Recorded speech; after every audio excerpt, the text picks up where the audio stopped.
안녕하십니까, 김종현 변호사입니다. 은퇴를 앞두고 부부가 이혼하는 경우에 재산 분할 대상으로 반드시 체크해 봐야 될 것이 있는데요. 국민연금이나 공무원연금과 같이 연금을 받을 수 있는지 여부입니다.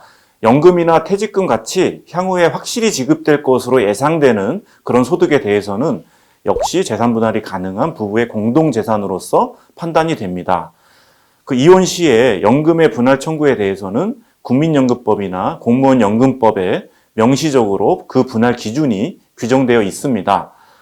국민연금법에 의하면 국민연금 가입자와 5년 이상 혼인관계를 지속한 배우자 같은 경우에는 상대방 배우자가 받을 국민연금에 대해서 연금 분할 청구를 할 수 있고 상대방이 받는 노령연금의 일부를 분할받을 수 있다라고 규정하고 있습니다.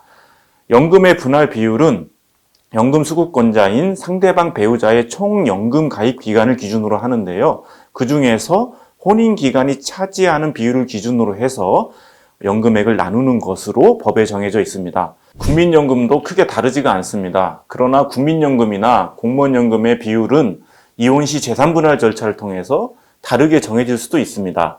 국민연금이나 공무원연금 같은 경우에 협의상 또는 재판상 이혼에 따른 재산 분할 절차에서 그 이혼 당사자 사이에서 연금 분할 비율을 다르게 정하기로 하는 합의가 있었거나 또는 법원에서 이를 다르게 결정했다면 법에 정해진 비율이 아니라 법원이 정한 비율에 따라서 정해야 된다라고 규정을 하고 있습니다.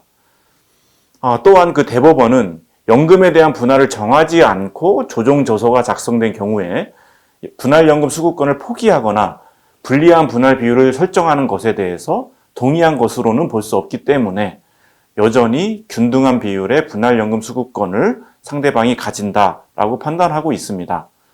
따라서 조정이나 소송 과정에서 향후에 받을 연금이나 퇴직금의 분할에 대해서 명시적인 청구를 하지 않고 이로 인해서 조정조서나 판결문에 연금에 대한 분할에 대해서 명시적인 기재가 없다면 연금 분할에 대한 합의가 안 된 것으로 봐야 되고 소송 이후에 별도로 연금에 대한 분할을 청구할 수가 있습니다.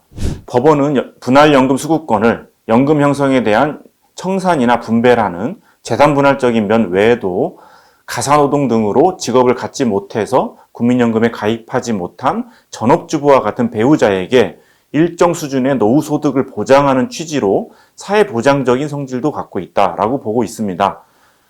분할연금 수급권은 민법상 재산분할 청구권과는 구별된다는 것입니다. 각 연금법에 의해서 특별하게 인정되는 고유한 권리라고 볼 수가 있습니다. 따라서 이혼에 따른 재산분할 절차에서 분할연금 수급권까지 확정하기 위한다면은 합의이혼 합의서나 법원의 조정조서나 판결문에 연금 분할에 대한 내용을 별도로 명확하게 표시를 해야 됩니다. 실무적으로는 조정으로 이혼을 하는 경우에 조정조서에 각자의 국민연금은 각자가 수급하는 것으로 하고 상대방에게 청구할 수 없다라는 취지의 명시적인 문구를 두고 있습니다.